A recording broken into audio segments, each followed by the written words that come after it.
Alors, l'actu du jour en Formule 1. Avant de commencer, je vous rappelle que les news proviennent de ma chaîne principale sur la Formule 1, Type F1. Et il y a aussi mon Twitch, vous pouvez vous abonner. On parle de F1 sur ces deux chaînes de façon constante et régulière. Les liens sont dans la description. Bon visionnage. Ciao. Fernando Alonso lance sa série limitée de l'Alpine A110R. Alors, ça tombe bien parce qu'il quitte Alpine du coup. Si le modèle de série est numéroté mais pas limité, il n'en sera pas de même pour l'édition Fernando Alonso. Le pilote a lui-même optimisé la plus radicale des berlinettes. 32 unités hommage à son nombre de victoires en F1 seront disponibles. Prix 148 000 euros. Putain. Vous ne rêvez pas, le constructeur va bel et bien sortir un modèle hommage à l'espagnol, alors que celui-ci va quitter l'écurie. La raison est simple, le développement du modèle est antérieur au Alonso Gate, qui a éclaté cet été. Et si Alpine a fait le choix de ne pas couper court au programme, c'est aussi parce que le pilote s'est investi dans sa création et la mise au point de la 110R. D'ailleurs, le véhicule ne sera commercialisé qu'à 32 exemplaires. Clin d'œil à son nombre de victoires. Chacun sera personnalisé au moyen d'une plaque au bas de la console centrale où seront mentionnés le nom du circuit de l'année et l'année d'une des victoires du champion. De plus, chaque acquéreur se verra remettre une réplique dédicacée du casque de course du pilote. Outre l'aspect esthétique, que nous détaillons plus bas, l'édition Fernando Alonso bénéficie de réglages de châssis plus poussés que sur les classiques A110R. Le pilote, en collaboration avec les ingénieurs, a breveté un système d'amortisseur. Grâce à une cale positionnée à la base du ressort, il est possible de modifier facilement et rapidement la hauteur de caisse, moins 10 mm, et la raideur de la suspension, plus 5%. C'est pas mal ça. Gage qu'il s'agit d'une pièce distinctive, Alpine y a mentionné le nom du taureau des Asturies. Ah bah dis donc, ils en font beaucoup, hein. Chacun sera libre de paramétrer son A110, mais Alonso livrera tout de même ses conseils et ses réglages secrets à la poignée d'heureux acheteurs. Précisons que l'Espagnol a effectué lui-même la mise au point du véhicule lors des essais hivernaux de Barcelone en février dernier. Aucune modification n'a été apportée à la motorisation, elle développe toujours 300 chevaux et 340 Nm du couple. Le poids est également identique, 1082 kg. La 110R se démarque par un style à part entière sur l'édition Alonso. Le choix de la couleur est imposé, le bleu racing mat de la monoplace Alpine cohabite avec des capots avant et arrière aux parties noires. Sur la R, Alpine a laissé intégralement visible la fibre de carbone sur ses pièces, les jubes latérales avec les lattes aérodynamiques sont aussi foncées au même titre que les arches de toit et le diffuseur. Fernando Alonso a fait le choix d'apposer un masque noir entre les feux et sous l'emplacement de la plaque d'immatriculation. Le piétement de l'aileron est anodisé en noir tandis que l'aileron lui-même est sombre. Pour rehausser le tableau, les étriers de frein sont peints en orange et les couleurs, historiques du pilote, bleu, jaune, orange, sont visibles au niveau des custodes. Les jantes de 18 pouces en carbone noir forcément arborent un liseré gris. Alors, en quoi le orange est la couleur d'Alonso? Je sais pas. Bleu et jaune, ok, mais orange, quand il était chez McLaren peut-être? Ou alors c'est un clin d'œil à Max Verstappen, c'est ça? La signature, il y a bien une Honda Verstappen édition, je crois. Hein. Il me semble que j'avais vu ça traîner. La signature du double champion du monde est apposée discrètement à l'avant et à l'arrière du véhicule. On la retrouve également dans l'habitacle, cousue, sur les appuis-têtes des sièges en carbone. Sabelt. Bon, c'est un peu long, hein. Le drapeau coloré s'invite également à bord, tout comme la teinte orange qui habille les sangles de porte et la bague centrale du volant. Sur l'écran des compteurs numériques est inscrit le nom du pilote. Putain, mais faut vraiment être fan d'Alonso hein, pour acheter ça quand même. Hein. Enfin, Fernando Alonso a fait graver au laser sur le pare-soleil une phrase qui lui est chère. Il existe plus d'un chemin pour arriver au sommet. Toute une philosophie que l'on paie au prix fort. Et oui, c'est une phrase assez rigolote quand on sait les choix de carrière qu'a fait Alonso d'ailleurs. Il existe plus d'un chemin pour arriver au sommet, bah tu les as pas trop trouvés les chemins pour arriver au sommet du coup, Fernando. Je dis ça, je dis rien. Hein. La 110R Fernando Alonso est affichée à 148 000 euros, soit 43 000 euros de plus qu'une R normale. Nul doute que cette édition devrait, une fois encore, attirer les spéculateurs, car c'est de très loin la plus excessive, la plus exclusive et la plus chère des Alpines de route. 143 000 euros, quoi. 148 même, pardon. Excusez-moi.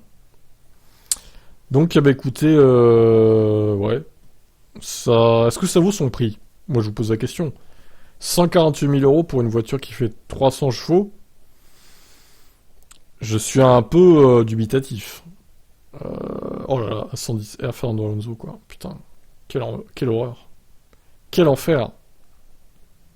Après, pour les fans hardcore d'Alonso qui sont riches, pourquoi pas? Pourquoi pas? Je dis ça, je dis rien, moi, J'achèterais pas, hein, c'est beaucoup trop cher. Hein. Même s'il y avait une Mercedes Hamilton Edition, que j'avais les moyens de l'acheter, je pense pas que j'achèterais, c'est abusé quoi. Elle est 43 000 euros plus chère que l'Alpine A110 R, normal. Enfin, je veux dire, à un moment donné, c'est pas un peu trop là quand même?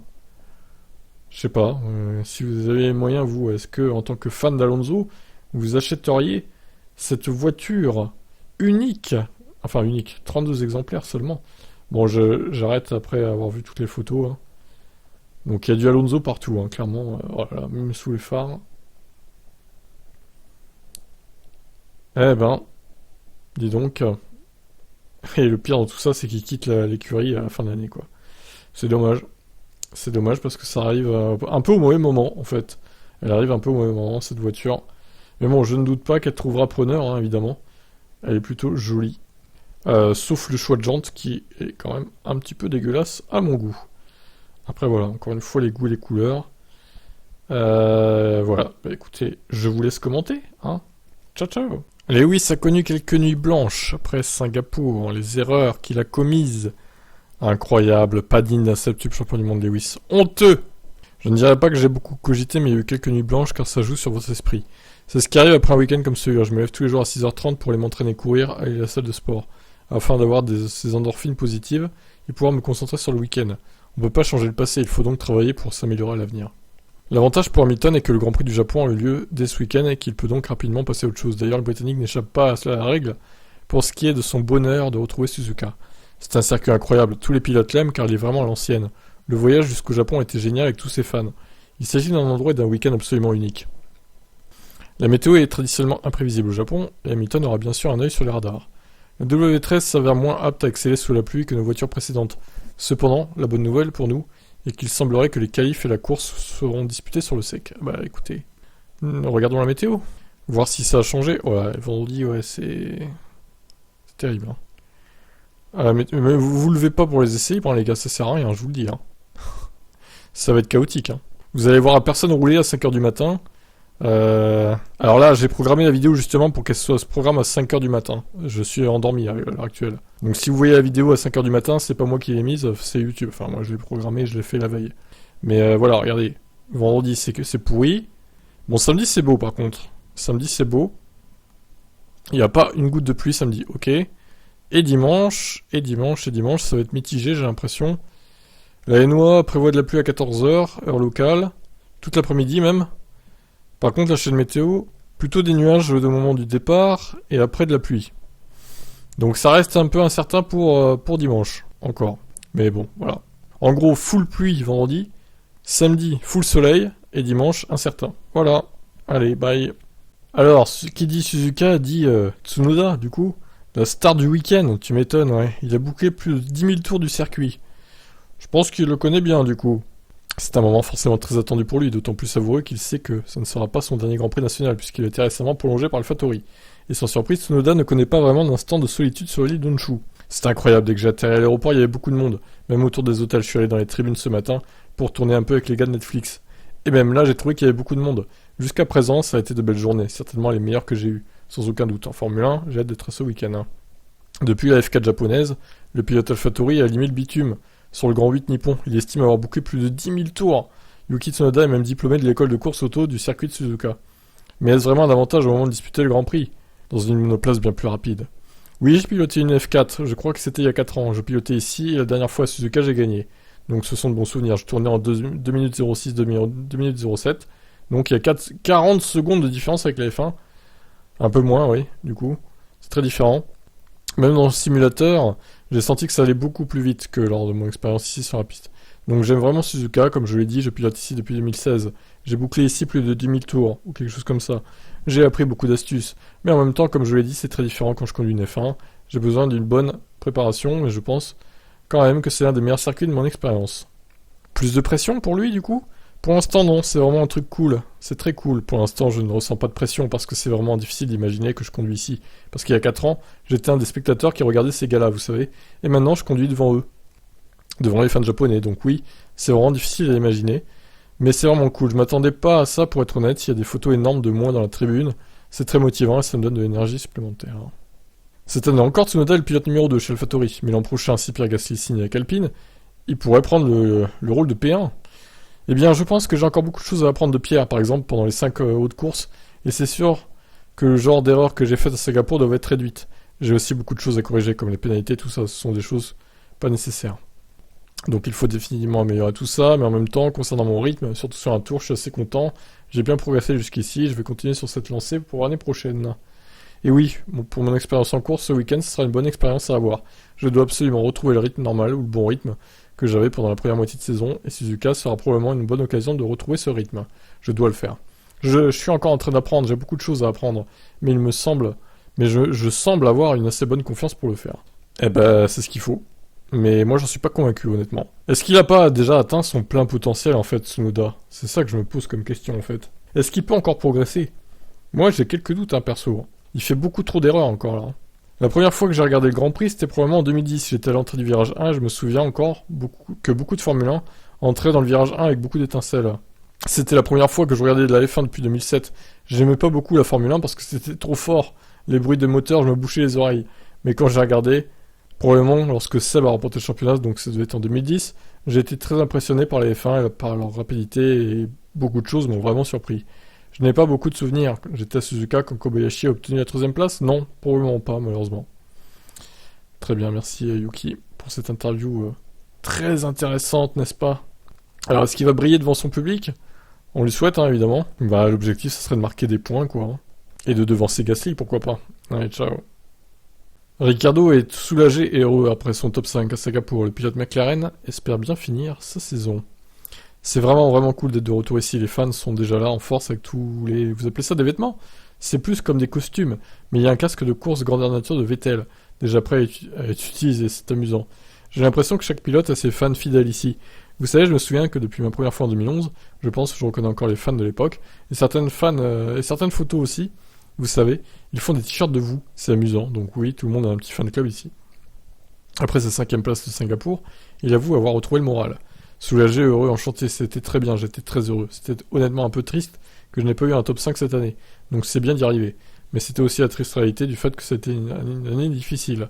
L'équipe et Norris ont fait une grande course. Le fait de terminer tous les deux dans les top 5 nous a offert un environnement sain qui nous avait manqué les dimanches soirs. Nous n'en avons pas eu beaucoup cette année. Ricciardo, qui partira de McLaren en fin de saison, est satisfait d'avoir pu reprendre la 4ème place à Alpine. Ouais, alors attendez, parce qu'ils peuvent repasser devant assez vite, Alpine. Je pense que ça va pas durer, ça, malheureusement. McLaren va reperdre sa 4ème place assez vite, je pense.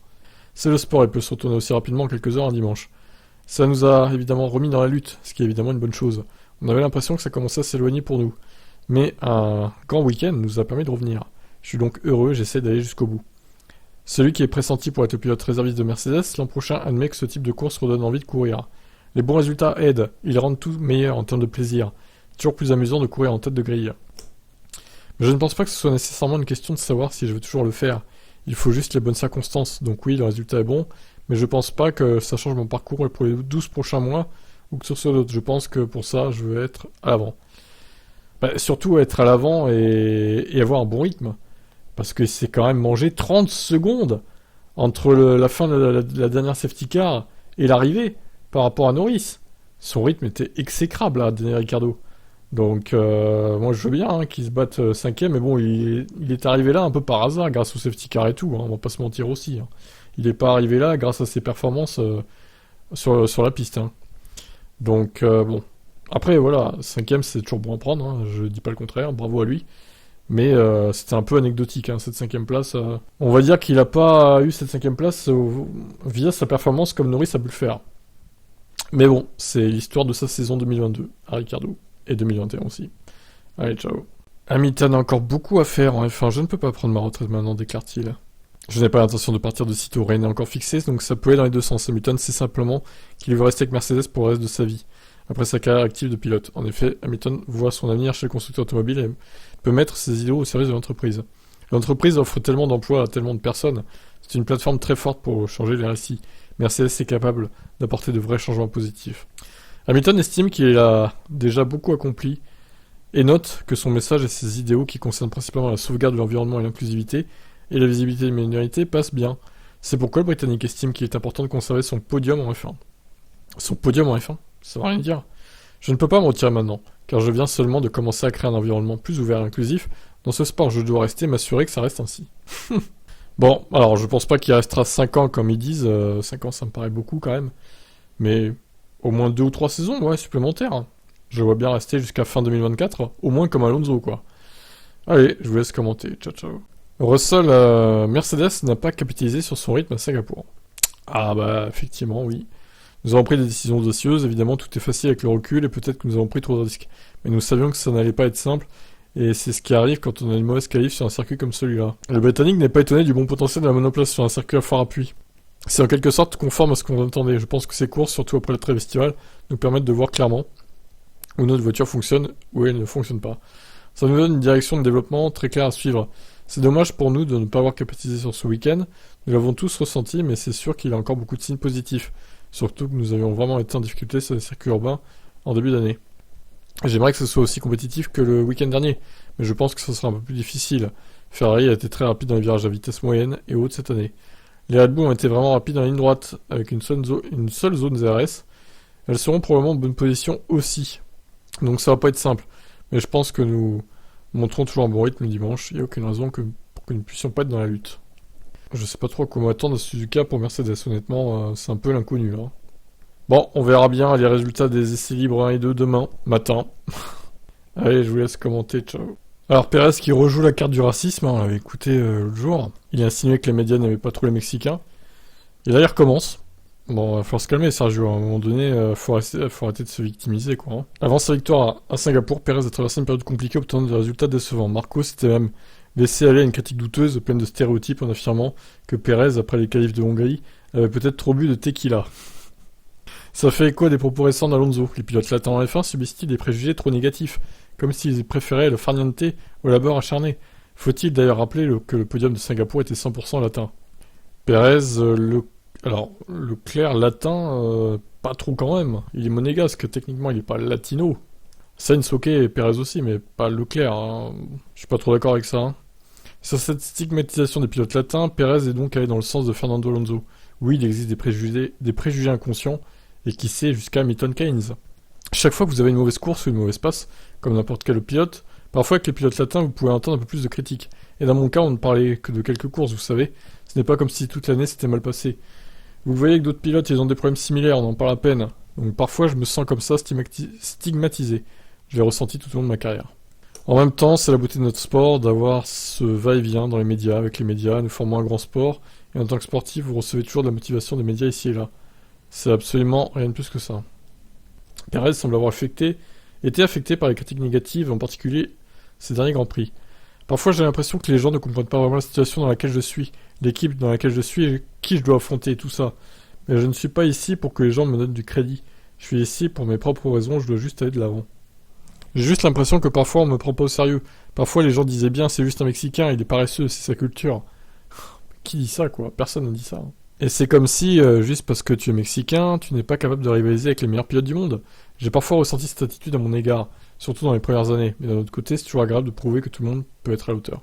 Je crois qu'il en fait beaucoup sur ça, Pérez. Je suis pas sûr que... Il y a des gens qui disent que les Mexicains sont des feignasses et qu'ils méritent pas d'être en F1. Enfin bon, c'est un peu gros là quand même. Hein. T'as bien eu un Colombien, des Brésiliens, des Mexicains, enfin je veux dire, il y a de la place pour tout le monde. Hein. Du moment que le pilote est bon, enfin c'est incroyable de dire ça quoi. Pérez conclut en rappelant que les pilotes mexicains en particulier ont peut-être plus de mérite que d'autres, car il leur faut changer de continent, d'univers, de repères pour personne en Europe. Bah, les pilotes US aussi, les pilotes brésiliens aussi, les pilotes colombiens aussi, les pilotes argentins, pas que les mexicains, hein, du coup. Hein. Espère-t-il susciter des vocations dans son pays? Ce serait extraordinaire, juste pour montrer à la jeune génération que l'on peut venir du Mexique et aller jusqu'au sommet. Vous devez venir très jeune en Europe, tout d'abord, pour pouvoir courir avec les meilleurs pilotes, dans des conditions climatiques similaires, toutes ces choses qu'on ne trouve qu'en Europe, et nulle part ailleurs. Il faut croire en soi et croire qu'on peut faire encore mieux que ce que je fais ici. J'espère vraiment que ça encouragera d'autres Mexicains à le faire. Ok. Beau plaidoyer de Pérez, mais après, bon, je suis pas trop d'accord. Hein. Se victimiser comme ça, c'est pas parce qu'il est Mexicain qu'il est nul, c'est juste que ses dernières courses ont été mauvaises, hein, il faut quand même le dire. À part Singapour, qui est une lueur d'espoir, et Monaco... dans sa saison, le reste, c'est pas très très bon. Hein. Surtout depuis sa victoire à Monaco, en fait, tout est allé en s'empirant. Donc Perez, écoute, voilà, que te dire d'autre. Bonne chance pour la fin de saison, mais bon, faut arrêter de se victimiser, je dirais. Allez, ciao. Ocon qui parle de son futur ex-coéquipier. Alpine continuera à avancer sans Alonso. Il n'y a pas trop le choix de toute façon. Hein. C'était pas une chose à laquelle je prête beaucoup d'attention. Le fait que du coup ils connaissent pas son équipier encore, l'essentiel est de faire mon travail comme avant, ce qui signifie diriger l'équipe dans le développement de la voiture et donner mon feedback. C'est ce que je fais déjà. Celui qui viendra constatera que je suis le pilote le plus expérimenté de l'équipe. Je connais mieux l'équipe, mais je sais aussi que l'équipe choisira le bon coéquipier. Ouh là, Gasly, hein, il tremble suite à ces déclarations-là. Sur le départ, Alonso s'est montré véhément envers Alpine et envers le manque de fiabilité de la voiture. Ocon admet que c'est parfois frustrant. Nous ne voulons pas que ça arrive évidemment, mais toute la grille a des problèmes. Alors, vous et Alfa Romeo, vous avez plus de problèmes que les autres quand même. Hein. C'est un fait que ces règlements vous obligent à prendre des risques pour avoir la voiture la plus compétitive, ce qui est après tout la chose la plus importante. Cependant, nous avons travaillé pour être plus fiables et je pense que nous allons dans la bonne direction. Le départ de l'Espagnol ne sera pas un handicap pour Alpine, et Ocon ne s'inquiète pas. C'est sûr, je suis vraiment convaincu que nous pouvons continuer à avancer comme nous le faisons actuellement avec Fernando. Dans l'équipe, Fernando va rejoindre une autre équipe et nous devons l'accepter, c'est comme ça. Mais nous savons que nous pouvons atteindre l'objectif que nous nous sommes fixés. Fernando va me manquer personnellement quand il sera parti, mais ce sera toujours amusant de continuer à courir contre lui quand il sera chez Aston. Et oui, quel niveau aura l'Aston aussi, ça c'est la question qu'on peut se poser, surtout s'il se prend une amende suite à 2021 avec le dépassement de budget. On peut se demander quel niveau la voiture aura quoi. Hein. Je vous laisse commenter. Ciao. Ricciardo proche d'accepter un rôle chez Mercedes. Alors un rôle pilote de réserve j'imagine. Alors que les annonces sont attendues sous peu chez Alpine et AlphaTauri. L'Australien est proche d'accepter un poste de troisième pilote chez Mercedes. Il sera à la disposition de Mercedes, Aston Martin et Williams en cas de besoin. Allez, pas McLaren, tiens, étonnant. Ce n'est pas forcément un mauvais choix selon Mark Webber, manager d'Oscar Piastri. J'ai eu une bonne conversation avec lui. Je pense toujours pas qu'il soit sûr et certain, mais il m'a demandé à mon avis, et un rôle de pilote de réserve chez Mercedes a du sens. Qui sait combien de temps Hamilton va continuer? Mercedes raisonne de manière assez pragmatique, donc c'est quelque chose qu'il pourrait envisager. Alors, Ricciardo qui remplacerait Hamilton, je suis pas sûr qu'il gagne au change hein. Chez Mercedes, vu les perfs de Ricciardo chez McLaren, ce serait un échec. Hein. Le résoudre, son avenir, je ne dirais pas qu'il y a un problème, je prends juste le temps de déterminer ce qui sera la meilleure chose pour moi. Je ne commande pas les rumeurs et les options car il n'y a pas d'urgence, je ne ressens aucune pression pour signer rapidement quelque chose. Je veux prendre mon temps. Je ne signerai pas simplement le premier contrat pour être de retour sur la grille. Un poste de pilote de réserve dans une bonne équipe est aussi une option. Je vais continuer la saison et je verrai clairement ce qui est mieux pour moi, je n'ai pas besoin de fermer d'éventuelles portes. Bonne porte maintenant. Alors on sait que Hamilton apprécie bien Ricciardo, donc peut-être que c'est lui qui a poussé pour le faire venir chez Mercedes, je sais pas. En tout cas, pilote de réserve faute de mieux, oui, bon après pourquoi pas. Hein. Qu'est-ce que vous en pensez, vous? Ciao. Russell et Leclerc veulent des sanctions sur le dépassement du budget. Il n'est pas mon devoir de plonger dans ces détails, je vais juste attendre de voir quels sont les résultats lundi, déclare Russell. Mais je sais juste, d'après notre expérience sur Mercedes, à quel point il est difficile de rester sous ce plafond. Nous pourrions apporter plus de performance si nous avions plus d'argent dépensé. C'est aussi simple que ça. Je fais confiance à Moabend et à la FIA pour infliger une sanction appropriée à quiconque sera reconnu coupable des accusations portées contre lui. Une sanction budgétaire semble le minimum pour Russell. Ça devrait être assez simple et on pourrait s'attendre à ce que le montant qui a été dépassé soit le montant qui sera retiré du budget de l'année prochaine. Et probablement un peu plus, en plus de ça, comme une punition. Mais on va attendre de voir. Charles Leclerc rejoint le Britannique. Et juge que tout dépassement devrait être sanctionné. Mais ils trouveront un moyen de gruger, je pense, même s'il y a une sanction financière en fait. Il faudrait plutôt pénaliser sur les points. Hein. Charles Leclerc rejoint le Britannique et juge que tout dépassement devrait être sanctionné. De notre côté, bien sûr, si nous avions en plus à dépenser, nous irions plus vite sur la piste. Donc si une équipe reconnue coupable de ça, elle doit être punie. En revanche, le pilote Ferrari se garde bien de proposer des sanctions, insistant seulement sur le fait qu'il doit y en avoir. Quelle punition? C'est pas moi qui décide, mais c'est sûr qu'elle doit être punie. Allez, se mouille pas, Charles. Ok, bon bah écoutez, encore une fois, affaire à suivre lundi. On n'en peut plus d'attendre. Hein. Allez, ciao. Alonso veut que la F1 reste un environnement équitable et fait confiance à la FIA pour les plafonds budgétaires. Comme je l'ai dit plusieurs fois, j'ai beaucoup de confiance en Mohamed et son équipe. Il manque encore une certaine cohérence lors des week-ends de course et sur d'autres sujets auxquels nous sommes confrontés course après course. Mais ils sont prêts à apprendre et à progresser, c'est positif par rapport au passé.